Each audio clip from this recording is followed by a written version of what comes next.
Thank you. My name is Ryan Paul. I teach history here at SUU, and I'm the director of Eccles A.P.E.X. On behalf of myself and the Eccles A.P.E.X team, Kason Graff, Lauren Bird, and Kate Scherer, I'd like to welcome you to Theater as Thought Experiment, Timeless Discoveries in New Plays. I'd like to thank the Eccles Foundation for their generous and continuous support of this series, Michael Barr, John D'Antonio, and the team at the Utah Shakespeare Festival, Professor Britannia Howe of the Department of Theater, Dance, and Arts Administration, the SUU College of Performing and Visual Arts, and Dean Michael Schmidt, my good friend and colleague Melinda Funstein, and the Provost's office for making this event possible. I would also like to remind you that today's conversation will continue this afternoon at 3 p.m. on Thunder 91.1 and on the Apex Radio Hour podcast. Lauren Guderson is one of the most produced playwrights in America since 2015, topping the list thrice, including 2022 and 2023. She's a two-time winner of the Steinberg ATCA New Play Award for I and You and the Book of Will, the winner of the Lanford Wilson Award and the Otis Guernsey New Voices Award, a finalist for the Susan Smith Blackburn Prize, the Arthur L. Weinsberger Award, and John Gassner Award for playwriting. Her musical adaptation of The Time Traveler's Wife appeared on the West End last year. That's in London, in case you didn't know. Revolutionary Women, her new anthology of 5 plays, was published by Bloomsbury in 2023. She studied literature and drama at Emory University and dramatic writing at NYU's Tisch School, where she was a Reynolds Fellow in Social Entrepreneurship. Her play, The Catastrophist, about her husband, virologist Nathan Wolfe, premiered digitally in January 2021 and is now in the COVID art capsule in the Library of Congress. She co-authored the Miss Bennett trilogy with Margaret Melkin. The Half-Life of Marie Curie premiered off-Broadway and at audible.com. Her work, published at Playscripts, includes I and You, Exit Pursued by a Bear, The Taming, and Toil and Trouble. At Dramatis Play Service, The Revolutionists, The Book of Will, Silent Sky, which is currently being produced by the Shakespeare Festival here and has 6 more productions available, so get your tickets soon. Beautiful show. Bauer, Natural Shocks, The Wickhams, and Miss Bennett, and Samuel French. Emily. Sorry, what is it? Emily, sorry. She has authored a picture book, which is a favorite, by the way, in my home, a beloved book, Dr. Wonderful, Blast Off to the Moon. And she is a book writer for musicals with Dave Stewart and Joss Stone, The Time Traveler's Wife, Ari Afsar, Jeanette and I and You, Jariah Kwame, Sinister, Kira Stone, Built for This, and Kate Kerrigan and Bree Loudermilk, Justice and Earthrise. She is a board member of the Playwrights Foundation and a member of the Aspen Institute Science and Society cohort. After Ms. Gunderson's presentation, there'll be a beautiful conversation with Melinda and Lauren here on the stage. So for my students, do not leave until that is over. And at the conclusion of their discussion, we do have a number of Ms. Gunderson's works for sale in the lobby, and she will be happy to sign them there. It is now my pleasure to welcome Lauren Guderson to Southern Utah University and the Eccles A.P.E.X stage. Hi, everybody. My gosh, what a great pleasure to be here. I'm so excited. I've been a fan from afar of Utah Shakes, so to come just to be an audience member is a gift, much less to spend this time with all of you. So I'm going to talk about my very favorite thing on earth, besides my family and my children, theater, and particularly its conversation and tension, creatively speaking, with the ideas and the history and the process of science, which is why our title today is Theater as Thought Experiment, Timeless Discovery in New Plays. So here's what we're going to do. We're going to talk a little bit about what and how I think about playwriting, starting with the name of what I am. So it is only, of course, a delightful coincidence that the homonym for playwright is the thing we do with a pen or a computer. What it actually comes from, the right part of playwright, is an older word that means a builder or a maker of something. So although, yes, we are full of creativity, we are full of vision, we are full of poetry and sometimes song, what we really are builders. We are makers of story. We are story engineers. My favorite part of this image is that playwright is appropriately under cheese right as important career paths of the olden age. So, but you can also see the other things up there: boat right, bridge right, house right. These are people who work with their hands, who are looking to make something that lasts, that is usable, a tool, and which is how I think of what I do as a playwright. Again, builders, engineers, closer to architect, perhaps, than a poet wandering in the woods waiting to be struck by the muses. So this question of engineering is going to get us to this theme of thought experimentation. So when we think about how to build a play, part of what we start with is the yellow over here. Plays are basically people versus problems.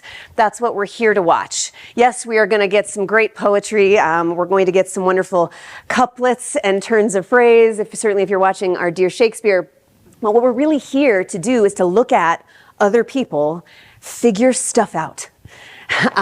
So the question about how to build a play, since we are engineers, builders of plays, includes this question: is there a solution to these problems that the people are against? And sure, there's probably more than one solution. And if we're using plays as the tools that they are, we're going to need to figure out what those problems might be and ideally, how to get to them.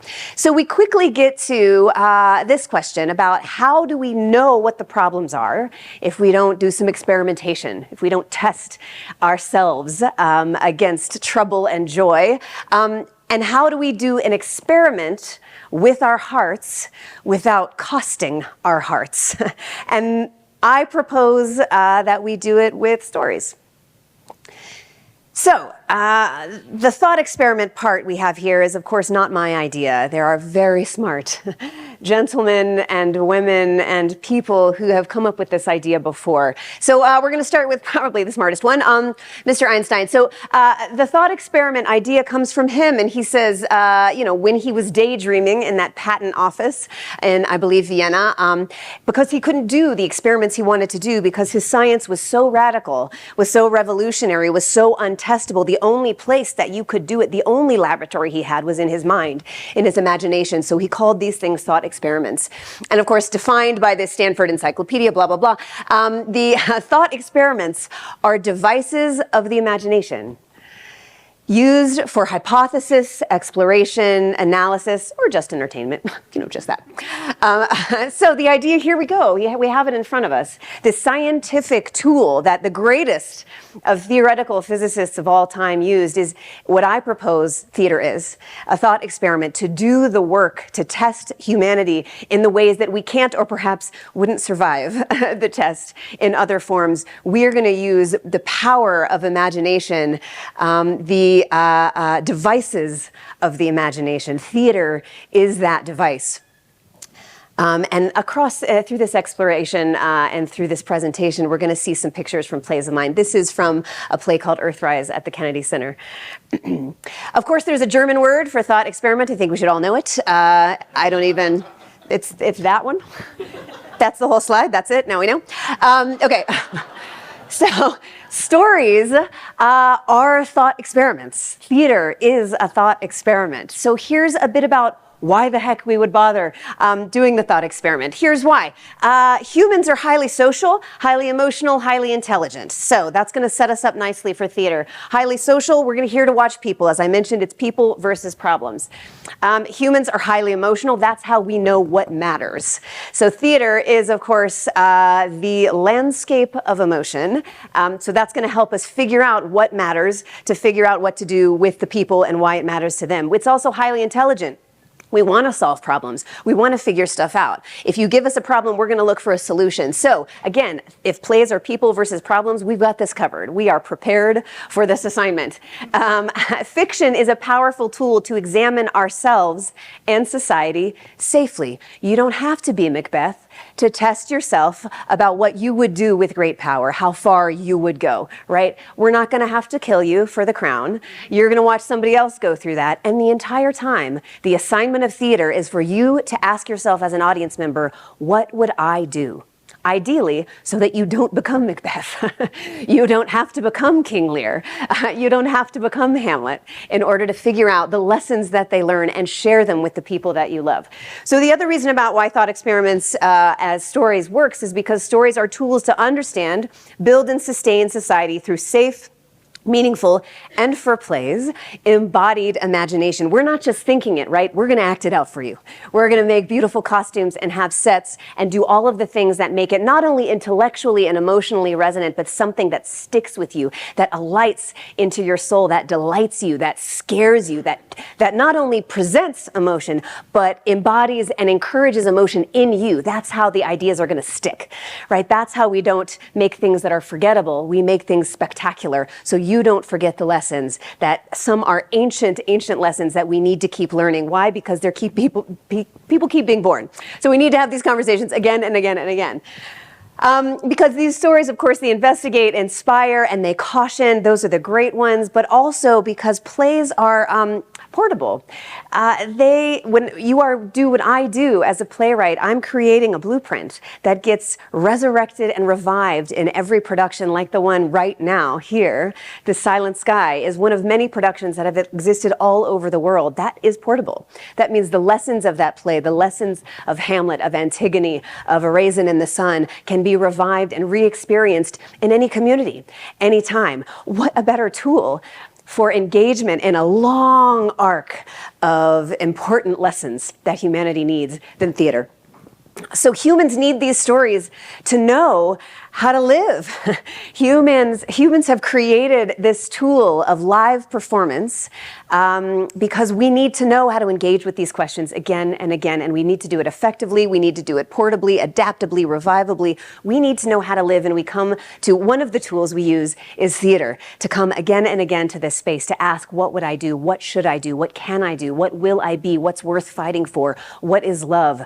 How do we hold people in power accountable? And again, we see playwrights of all stripes addressing these again and again on the stages across the world. So we create fiction because the thought experiment allows us to do all of these amazing, impossible things, and they're happening right in front of you. We get to live all the lives, anyone you want. You get to come to the theater, you find that empathetic connection, and you give yourself over to a life that's not yours for a little while. You get to live it and learn from it. We get to test all the choices. We get to feel all the emotions, conquer all the devils, taste all the victories, love all the loves. And again, we ask ourselves, what would I do in all of these scenarios? So the only consequence that you pay is a little bit of your time, a little bit of your attention, probably some cheap wine at intermission. But it is worth it to do and see and be all of these things. We get to feel so much with the tool of theater. So here's what the tool is. Einstein knew imagination is everything. Usually the quote stops there, but if you read on, it says, it is a preview of life's coming attractions. That's what theater is. It's a preview because all of us are going to go against the toils and troubles, the 1,000 natural shocks that the flesh is heir to, the whips and scorns of time, all to quote Hamlet. Can't help quoting Hamlet. But it is a preview. It's also a review of the things that we've done and been through. And man, we should have learned these lessons by now. Theater is going to give it back to you, right? It's also going to say, some of you, actually all of you, are going to come up against heartbreak, are going to come up against grief. And plays are going to say, let's go through it once before you get there. Let's practice. Let's talk about how you can survive these things, what life is going to give you. Theater is going to let you practice. It is, as I like to quote a friend of mine, theater is an empathy gym. We're going to work out. We're going to work out emotionally before you hit it in real life. And you're going to have those lessons at the ready because theater gave them to you.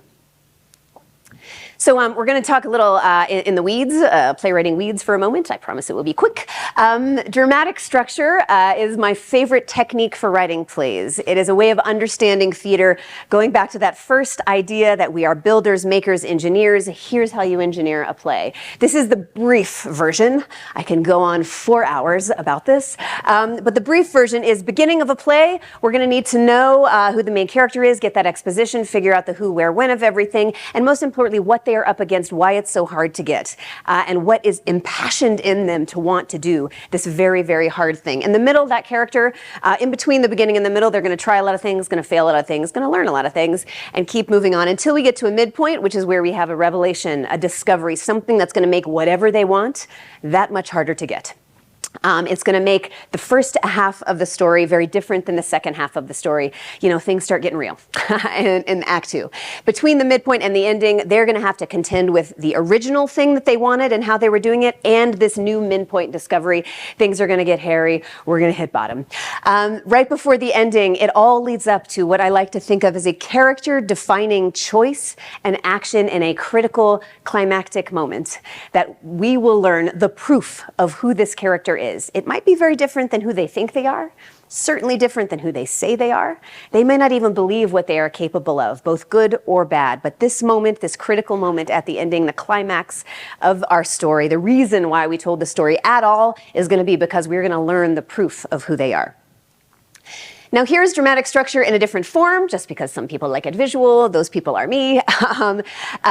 This is exactly what I just said. Beginning, we're going to get exposition, discovery of the problem, discovery of the character, what is the metal and fiber in them that's going to make them and set them against this journey. The little choice and changes, those are scenes. Every scene is going to have a choice and a change that propels and insists and demands upon the next scene, where that character is going to try, fail. We're going to have action. We're going to have reaction. We're going to have new action that propels us into the next scene, and again, until we hit that midpoint, revelation, disruption, a new problem. My goodness, now things are twice as bad. In the interior moment between midpoint and end, some circumstances that were chosen are now inevitable. We're going to hone in on that proof of self, the thing that we're starting to corner our character and make them and demand that they prove who they are through that climactic character-defining choice and action. Denouement, you're welcome to go home. Now, here's where we are going to the, hey friend, scientific method. We're gonna, since we're talking thought experiments, since we just saw pictures of Einstein, we're gonna go back into science for a moment. Scientific method, as I am not a scientist, all the scientists among you are like, oh my God. But here we go. Here's how we understand what the simple version of what doing real, good, repeatable science is about. So, I'm not going to spend too much time on this, but we've got our observation. We have a question. We're going to test that question as we hone it through hypothesis. The experiment is going to be how we test it, prove it. The analysis is going to tell us what the heck we learned. And then ideally, you have some sort of proof and conclusion at the end. Now here's where we can go. Dramatic structure as a scientific method. This is one of these revelations that crossed the streams of the important parts of my life, the science and the theater. So that same map that I've showed you about dramatic structure can also be understood in terms of scientific method because the thought experiment works in both fields. So what we're doing on this in the theater, as you can see, our exposition and discovery of a problem is actually where we have an observation that starts an experiment. Right? Our main character has an observation, something that they want in the scientific world that is something you want to understand. We're going to have that observation in question. Our reaction and action, our new action is that trying and failing and adjusting the experiment. Our revelation, disruption, and a new problem is like now we have our hypothesis. We know what we're after. We see some glimmer of something that we can prove. We're going to try to do it through experiment. Basically, the entire play from beginning to the end is the experiment that this character is going on. Our inevitable circumstances and proof of self is where we're honing that hypothesis through analysis. It's where our character is going, I am learning lessons and I am trying to adjust to still get what I want and learn what I need to get to that character defining moment, which is what I just said. It's where the character proves who they are. So here we have again an overlap of the scientific method and dramatic structure. That it would be the moment in the experiment where we have our eureka. We have a sense of what we've come to know, whether it is a proof against or for what the hypothesis was. And our denouement is our conclusion. Denouement is the French for unraveling. In a play, it's when things start to settle into a new normal, not the same normal we met at the beginning of the play, but the new normal that this play has caused. And that, of course, would be our conclusion. So science and theater want to have this conversation. They are talking about a very similar thing, a growth of learning, a gift to society, to audiences, because we're going to show you what we've proven, and we're going to give it to you to use in your life as you will. Now to jump to the endings of plays. This is for those of you who are theater makers, craftspeople, playwrights. When I think about the endings of plays, that is my very favorite thing to build, to structure, to story engineer, because I reverse engineer it. I think about the play's end, and when I have some version that feels honest, and sometimes it is a flash of an image, sometimes it's a line, sometimes it's a feeling, sometimes it's just the answer to the question, do they get what they want? And once I have that ending, I can reverse engineer the entire play so that every scene, every line is leaning, building, and earning that end. But unlike science, I get to design the experiment towards the proof that I want. Science, that's sort of frowned upon. So we're gonna disagree on that point. Yes, yes, yes. You're discovering nature's secrets. I am planting them. Fine, fine, fine. These two are, of course, plays that have very sharp and different endings. I and You being a play with a very big twist. You cannot get the end of that play without planning it and earning it and being very specific about how you engineer it. And Our Dear Book of Wool, I know you had a phenomenal production here at Utah Shakes, directed by my friend Melinda. This is the very first production of that play at the Denver Center and its iteration. So we come back to this idea. Here we are again. Plays are people versus problems. So the question, again, how to build a play, how we story engineer it, what are the solutions to the problems? The sneaky truth is that plays offer a method of interrogation, just like the scientific method does. But it really is a home for questions and not answers. Science, we generally like answers at the end. We are comfortable with the unknown. We like an I don't know in both fields. But science generally sort of wants more of an answer. Theater is happy without, because each one of us are going to have a slightly different answer to whatever the problem is against, and whatever you have learned by asking yourself, what would I do in Hamlet's footsteps or Antigone's or Henrietta's? So we are a home for questions, not answers, and that is part of why we are evergreen as a tool. There is nothing human beings like more than questions. We have an endless well of them, and thus plays again and again contend with the age-old questions and the brand new ones. So part of what I think about when I think about questions, so these are some of my plays, and each one has a core question without an answer. It is a challenge that the audience can go on with me. So we have Peter Pan and Wendy up here. That was a production at Shakespeare Theater in Washington, D.C. My version is not the version that you might have come across earlier. My version asks a question: what would make a young, brilliant girl go out of a window into a fairy tale land with a boy? J.M. Barrie would say it's because she thinks he's pretty cute. I think we're better than that. So in my version, it is because she wants an adventure of her own, and we're going to see what that adventure is with her. We're going to follow the question with our dear Wendy. Yes. So at the over here, Ada and the Engine is about Ada Lovelace, who did the first computer program before there were computers at all. It is a question about what is in us that connects art and engineering, art and science, and how can we connect with a love that is both mind and heart. We have our Miss Bennett plays here. Those questions are all about love, not about how we change for love, but how can we find someone who sees us as we are? How can we know our own worth in our family and with our future partners? How do we know if love is real? Earthrise is a musical written by Kate Kerrigan and Brie Loudermilk and myself about the scientists, mathematicians, and astronauts who went to the moon. The question, but it's about their children. So the idea from the eyes of children, what is it like to watch your parents achieve, but also what is it like to perhaps have them never come home again for that achievement? At the top here is our Revolutionists, which is a play about art in the time of crisis and asks the question, how do all those four women know each other? How do they get in the same room? How do they survive? Is surviving the point of a revolution? And what can art really do in a time of great crisis and upheaval? So the other thing that we like to talk about in the theater is we're going to back off from science for a moment and talk a bit more about activism. So the storyteller's job is, of course, not actually to uphold society, but to inspire it. And we do that through questions. So that's where the stories are, following on the previous slides about theater being a home for interrogation, for questions. Still people versus problems, but we have a different way and a different understanding of people and problems as we go on through this human experiment. So creativity in the theater demands disruption in order to find a continuance that we crave as a society. Criticism in order to understand coherence.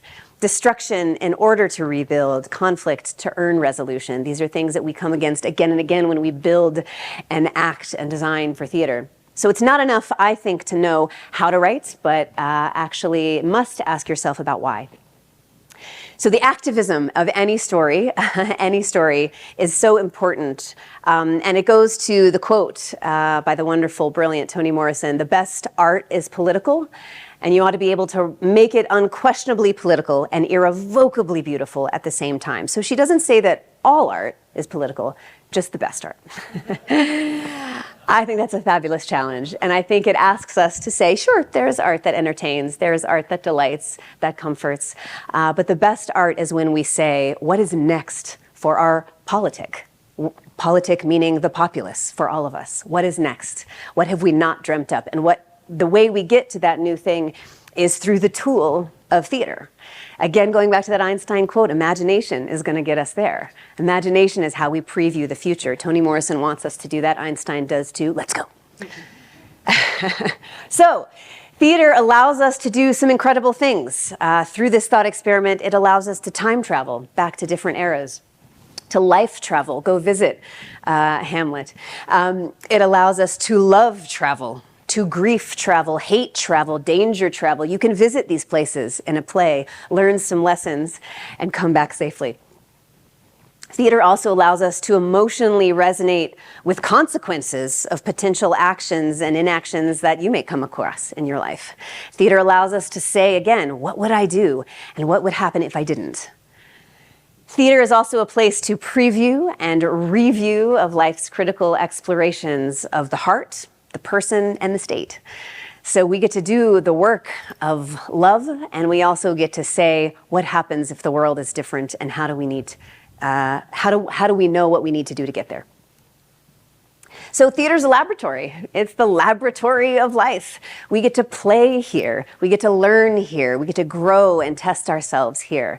So the question is, if we have this wonderful place to explore so much and so many, part of the gift of theater is not just telling yourself and reflecting back on yourself. I disagree with Hamlet on this. It is actually not to hold a mirror up to nature. It's to make that mirror and turn it into a lens. We're going to see deeply into the microscope of the human condition, and we're going to see far, far into the past and the future. And we can do it with the lenses and the mirrors of theater. And part of how we do it is not just, again, stuff that reflects ourselves, but allows us to see ourselves in other people. The wonderful gift of theater is its empathy, as I mentioned before, the analogy of empathy gym. But all that means is you're going to give your attention to someone else for a few hours. You're going to look through their eyes. You are going to say, what would I do because I'm thinking as them? What a thing in a time of such political strife and in a time of such division where we feel like we cannot talk or even understand somebody who is differing from us. Theater allows us to say, yeah, you can. We share a lot more than we disagree on. Fundamentally, the fundamentals of humanity, which theater is quite at home, wielding and exploring, those things unite us, certainly more than divide. So the question, if theater is a laboratory of life, what experiments do you want to run? What are the things that you care so much about, that you would change the world, that you would kill, die for, that you would break things, give all of your wealth and power away? What would you do? Theater's a place to play with that, to experiment with it, to say, all right, let's test it out. What are the things that we are terrified of, that we believe so much in, that we delight so much in, that we want to see triumphant? Theater is a place to put that in the vein of, if you can see it, then you can be it somehow. If you can make a place, and theater is that place for us to imagine a different world, a different way of reacting, a different way of communicating, a different way of saying, you need to understand this about me, and you will be a better person because of it. Theater is a great place for that. So that is the experiment that we're going to want to run. So one thing, for those of us who are interested in this continued conversation, as we are about to wrap up and move into another conversation, I talk so much about all this stuff on this podcast. Listen, any questions that you have, find me after, and we can continue the conversation after here through that lens as well.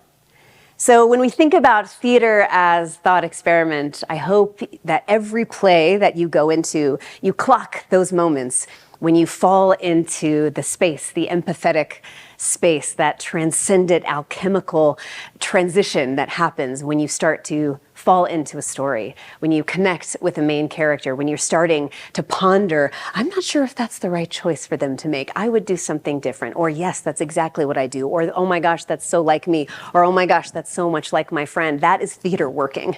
You are in the experiment. You are doing the work with us when that happens to you. So I hope that all of those timeless themes and all of the wonder that theater allows, you feel welcome in the experiment. And that for those of among you who are theater practitioners, and I include those who are audience members, you complete the experiment by being there. Your presence aligns and amplifies with everything the art does. I hope you feel the experiment at work, and I hope you are ready for all the experiments to come with new plays and old.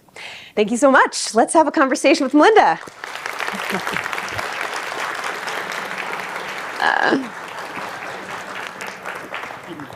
Thanks, that was fun. All right. So, empathy, Jim. I love this. I love this. Can we talk about this a little bit? You know how Shakespeare does this thing where he will write a scene that is ridiculous and makes you laugh and is, sometimes based in really hard things, but he makes you laugh anyway. So he cracks open your heart and then he pulls the rug out from under you. And then you are available for your heart to be broken and to go through the opposite of that laughter and experience that grief. Can you, this is one of the things that in my experience I love about the structure of your plays, because you do this over and over and over again. So can you tell us about how you build in and facilitate that empathy, Jim, in your writing and in your plays? Yeah, sure. So much of it is about contrast. So as you're saying, Shakespeare is probably the best at this, where we're going to have a fool and we're going to have the truth. And we're going to have the heart expand and then constrict. And so I follow that pattern, certainly. It's also true in humanity. I mean, again, theater does reflect the human experience. It shouldn't feel that separate from it. So the idea that you laugh at a funeral because there are amazing memories of a person, and their amazement also triggers the cry. And sometimes great victory. I love watching the Olympics, and man, watching the people who've achieved so much burst into tears. Why are you crying? You've achieved this amazing thing. But of course, because the human fountain of emotion is wild in us, and certainly at those extremes. So I think the contrast of extreme is what Shakespeare does so well, and I certainly try to empathize. So if you're going to hit a sad point, there's going to be a joke pretty soon. Fear not, just keep going. So let's talk about creativity. Yep. And prolific is a word that comes up a lot with Lauren. I'm going to get you a t-shirt that says prolific. Because of the amount and the frequency and the speed, I think, with which these plays are being written and are spilling out of you and are being produced. And so I wonder, first off, if you can talk about your creative, are you doing one at once? Are you writing 5 things at a time? Where do those sit in your being and in your awareness? And then I wonder if you could speak to the creative process for these lifelong learners in the room and how that might work in a more expansive way, not just in art, but in a way of ideas and in learning and all the many ways that creativity shows up. Oh, what a wonderful question. Yes, there's always a dozen projects of mine happening at once. I actually just finished a first draft of a play about an hour ago. As you do. Yes, I was inspired by all the theater. Theater begets theater. So I've been seeing a lot of theaters here. So yes, of course, I go home and write some. But that's like first draft frenzy. And then there is a play of mine that we just had a reading of in New York a couple of days ago that is in rewrite mode. How do we make it better? How do we hone? How do we make that scene more clear? How do we cut that whole thing so there's room for this? So this is where the structuring and the engineering comes in a different way. And then there are musicals are a whole different thing, working so collaboratively, where oftentimes my job is to set up a song and then not write it, which is good. You don't want me writing songs. You want my collaborators are much better at it. But so it's a very different process, which means I think I can do a lot at once because they're at different phases, different kind of creative, collaborative spaces. So yes, there's always too much going on, but I like it at the moment that way. Shakespeare wrote pretty fast too. So he's cranking out those plays as well. So I'm just trying to keep up with him. So the creativity of it, honestly, I think it's following the good news of delight and following the curiosity of joy. And for me, that's what it feels like, is when there is a clarity of an idea. I had this happen last night. I didn't know what the last scene was. And I just had this moment this morning where I sort of woke up and was like, oh, yeah. Oh, it feels so good because it is this thing that now I know that it's all the things. So following that wonder, but that didn't come out of nowhere. That came with me questioning, okay, but that could be, but what does he want? But he got that in the scene before. So what would be a different way of giving him a new version of that? So it's those things. It's interrogation, right? I'm not letting myself off the hook. I'm saying, you need to think about this. Oftentimes I'll take questions to bed or, into the shower. The shower is great for that. You ask yourself the question, what does this main character want? Take a shower, and half the time I'd be like, yeah, okay, that's a good answer to the question. So I think, but it feels like delight. It feels like a gift, like opening a present. And I think following that is very helpful in any sort of creative space. It is also shifting the definition of work and the definition of learning from a thing that is hard-nosed and requires a cost, as opposed to it is the gift of the work I get to do and the joy of it. So every time I want to complain about so many productions, what, girl? You are living the life. Come on now. Let's go. Let's reframe a thing as a gift, as a joy, as the thing that begets getting in the room with amazing artists like yourself and your fabulous cast, that gets in the room with people who think like you and want to build like you and want to dream up a better world like you. Oftentimes when I talk to writers, they are afraid of getting started, or they don't know how to get started, or they give up after a couple, a dozen pages. I don't know what to do. And to me, the thing is getting to the end of the play, and actually just starting the play. Nothing's going to happen if you don't start it. Nothing. And a half a play is not a play. You don't get a production of a play with half a play. You got to finish the damn thing. You got to do it. So buck up. You know how to do this. Write about what you care about. Make yourself laugh. Make yourself cry. You know what to do. You know what a story. You've been told stories your whole life. The currency of humanity is stories. Since a baby, your parents have been telling you a story. You know what a story is. You can do this. So getting it all the way to the finish line means you get to that next step where now we get actors. Now we get a director. Now we get dramaturgs and designers in the space. And suddenly this thing that would not happen unless you started it and you finished it. That's the joy of it, right? That's what we're doing, right? She knows. Well, you mentioned getting people in the room. Yeah. And do you have favorite pieces of collaboration or favorite ways of collaborating, or the things that pop up about the collaborative process, and which the theater is so very collaborative? That's the whole point of it, right? Yeah.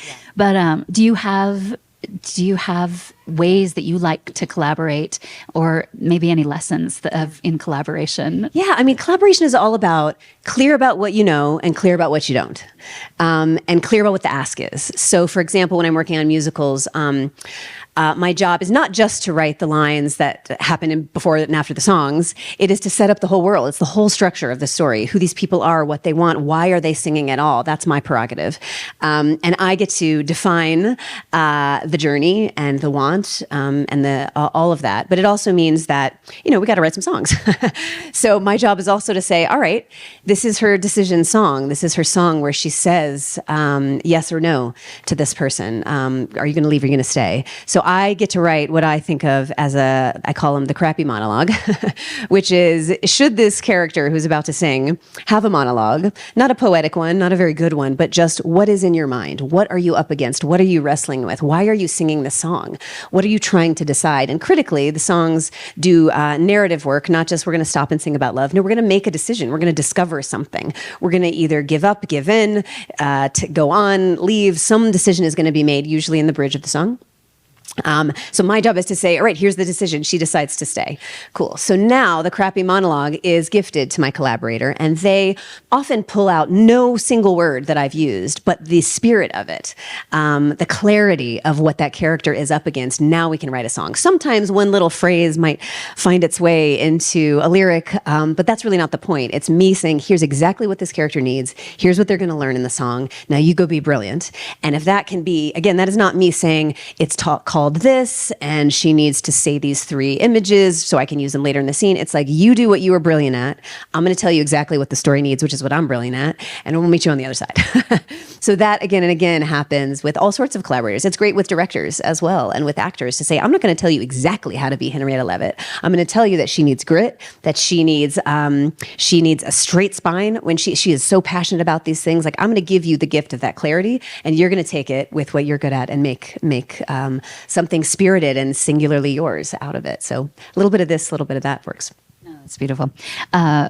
So this intersection of art and science, which is a common theme in your plays, and of history as well, and particularly parts of history, women many times that have been buried in the history books or sometimes omitted completely. So can you talk about what draws you to these stories, these people, these characters, and also how you dance with what is true and historical, and how you weave in what is possible and imagination around that. Sure. So, I mean, what I think is true about science is that it is actually quite theatrical. At points, actual scientists in the room are going to be like, it's pretty boring most of the time. But of course it's not, because you're passionate about it. Anything that you want to give your life to you're not going to do it if it's boring. So science is too hard. Art's too hard. You got to do it because you love it, or else there are other things that will probably pay you more to be bored. So the idea that what is theatrical about science is also because it is something that is embodied in humanity. Yes, there is exterior experimentation and proof and all of that, but the idea comes from here.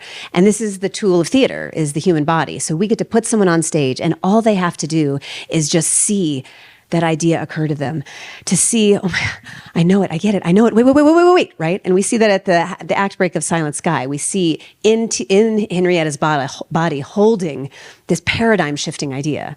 That is drama. You can do that on a stage. You can put an idea and have it explode. A eureka moment on stage is gorgeous theater, because it is not something that comes from anyone else. It is an internal change, and everything's different.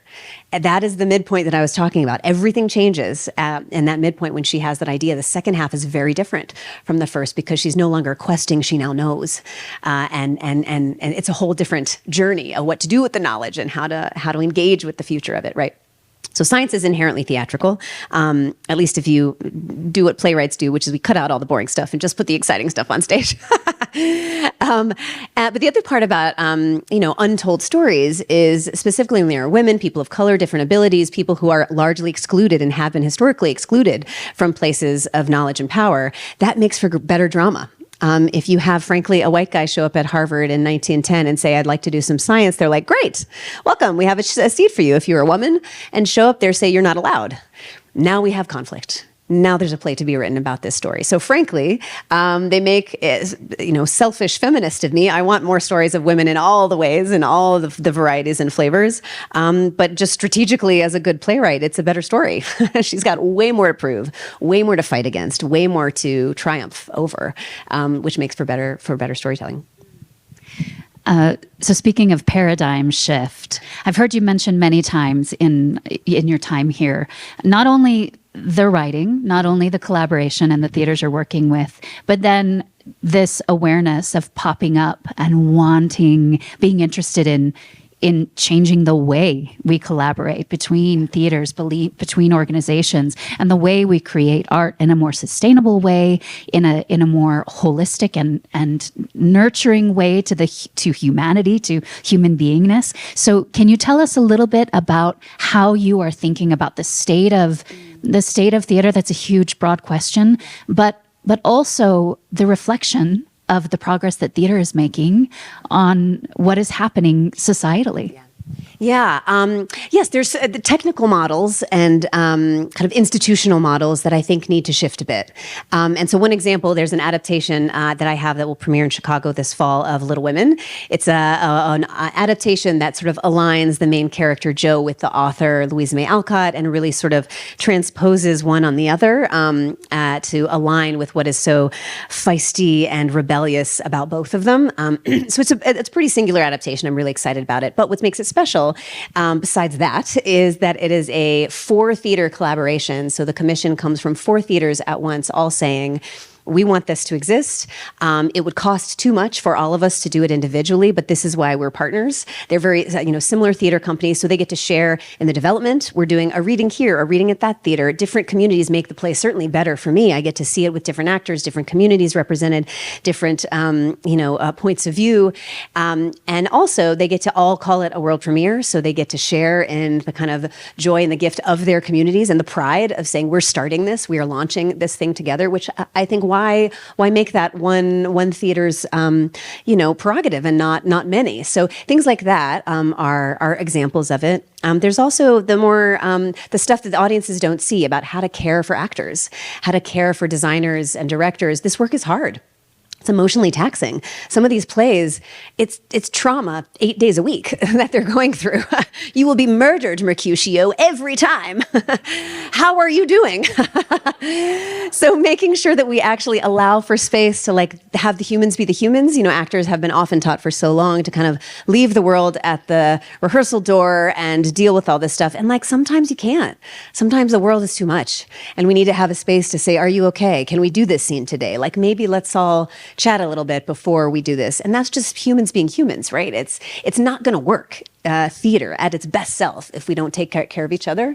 So this is also true for writing. For me, there's stuff that I write about that is really hard, and kind of giving myself some grace and to have time to talk about it with collaborators in a space I might need to cry a little today. All right, we can do that. Don't freak out. I'm fine. But using theater for the artists who make it, you know what I mean? It is a space to process these things. So if we're not doing that for ourselves, but only for the audience, we're sort of not using theater at its full potential. So I think that's definitely true. I think also educating and including audiences and communities in all that theater is and has to offer. And in terms of conversations that might be harder to examine if it's just pure politics, but theater is a space of humanity in a different way that you can welcome and have a conversation in a different way. So really naming that and saying, yes, we're going to talk about things that if it were on a ballot or if it were on a political nightly TV show might turn you off and not make you not want to engage. But if it's in a play, there's more holistic, human, artistic way to have that conversation. And I think that's going to be better for all of us too, in the empathy gem of it. What is lighting you up most about your work or in your world right now, connected to your creativity and work? Gosh. I mean, well, since I literally finished a play an hour ago, it's that one. That's the one. Really excited about that. That's exciting. And literally wrote end of play. Oh, we love it. We love it. Oh, nothing better. But the truth is, so many plays. I mean, what I love is when I get into, excuse me, a rehearsal room. it is the art meeting the artists, right? So all the work that I've done and dreamt up and think I know, I am always delighted with what I don't know that is coming from these humans bringing their self and soul to this work. And that chemistry is so affecting and inspiring and surprising. So the thing that I know for sure about the play I just finished, those things won't change, but there is so much I don't know. And that feeling, so what delights me is I now name it at the beginning of workshops, is I kind of start by saying there's probably 5 great ideas that I have not had yet. And that will happen at some point in the development between now and opening night. I will let you know when we get there. But that's the journey of it, right? There is so much I know when the play is done, also never done. But I think honoring the fact that it's a journey and that there's a lot I know and so much I don't. And that's what a gift to share that. And what a vulnerability that I will tell you if I don't know things or if I'm wrong. And if whoever has the best idea in the room, that's what's going into the production and making sure that space is open, available. So yes, that's something I take into my life as well, as being unafraid of saying, I don't know why that's in there. Let's maybe it doesn't need to be, maybe it does. Let me take home and think about it, but let's talk about it as a group of collaboratives. And yes, so the power of I don't know is what I'm excited about. Love that. Speaking of I don't know, what is tugging at your heart, or what is there a seed of that you haven't found the bandwidth or the time or that spark of inspiration yet, that you're like, I know that's out there. I know if you want to speak to it, but is there anything that's tugging at you that you just haven't had the bandwidth to start or do yet, theater or non-theater, that you'd like to tell us about? I am ever interested in how theater transitions out of the theater. I know you do so much of this work in terms of connecting with people in need and finding a way to name and offer something to assuage and move past that need. And so I think about that a lot. I think about benediction. So my dad's a preacher, and I grew up going to church, and that was always my favorite part of the benediction at the end, at least in our services.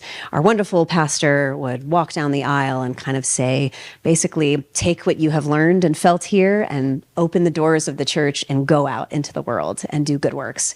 And I think theater needs that as well. And at its best, that's what it is. When those lights come up, when the bows are done, and you kind of sit for a moment and think about what you've seen and what the experiment that you were a part of, transitioning that into the real world and into how it changes how you might see your neighbor or your family or yourself. So I'm very excited about wondering what that is and what I do as a playwright to encourage and plant some of that, but also, of course, knowing that it is the meeting of humans, what I do, what the actors do, what you do, and what the audience is and does with it. So I think that is something that I don't think there's a play to be written about that or a nonprofit to start about it, but it is something that I'm so curious, because that's the work, right? That is when we do what we say we do, which is we change hearts and minds and we inspire and we, really affect people. Like sometimes maybe we just entertain, and that's fine. And you had a great night, you laughed, wonderful. That's good for the soul, sure. But how are lives different before and after a play, and how do we align? How do we know that? And sometimes we get told, and sometimes wonderful audiences come back and said, I walked out and I was so overwhelmed. I had to call my daughter and tell her I love her, or I had to bring my sister to the next show because I wanted her to experience it. Sometimes I changed my mind and looked at somebody that I didn't agree with and asked them a different question, or better, brought them to the play, and then how to have a conversation. And sometimes we just don't know, and it's okay not to know. Again, fan of I don't know. But that's the wonderful alchemy that I'm curious to explore. And I have a fervent belief that theater does great work in subtle and extravagant ways to audiences and artists. Artists are changed by it as well. We are not immune from the powers of theater. So I come to that again and again. And yeah, there is magic in speaking words that are true and beautiful. And there's also magic in the unsaid. So I think perhaps the selfish artistic answer to that question is my favorite part of any play is actually, if you've done your job right, you don't actually have to say anything. If you've done the early work in that beginning and midpoint, when you get to the end, it can just be somebody reaching out and hold a hand. It can be a nod. Right? It can be a kiss or an exit. And if you've done it right, maybe you don't need to say a dang thing or the minimal amount of things. And that is the power of humanity there, because there is so much we contain that sometimes great poets, certainly like our dear Will, and every now and on a good day, maybe I get a good line. But sometimes that poetry is unnecessary. And it is just, again, the experiment that you've run, that we get to the end of this play and we know what they're thinking. We know what they want. We know what their dream is. And we know when the end of the play is, because we know through a gesture, through the simplest thing, if they've gotten what they want, if they've deserved it, if they know they've gotten it, if they surprise themselves by wanting this but ending up with this, and actually that is what they wanted more than that. All of that can be done in such beautiful subtleties. Now, you need great directors, you need great actors to pull that off. But that's my favorite writing to do, is a stage direction that does what a monologue could never. So I think about that constantly as well. With that, Lauren, thank you for choosing to be with us. Thank you for sharing your contribution with the world in a way that we all get to benefit from it. Thank you for teaching us through your work and through your message that we can have head and heart online at the same time. SUU, USF, family and friends and community, let's give Lauren Guderson a big round of applause.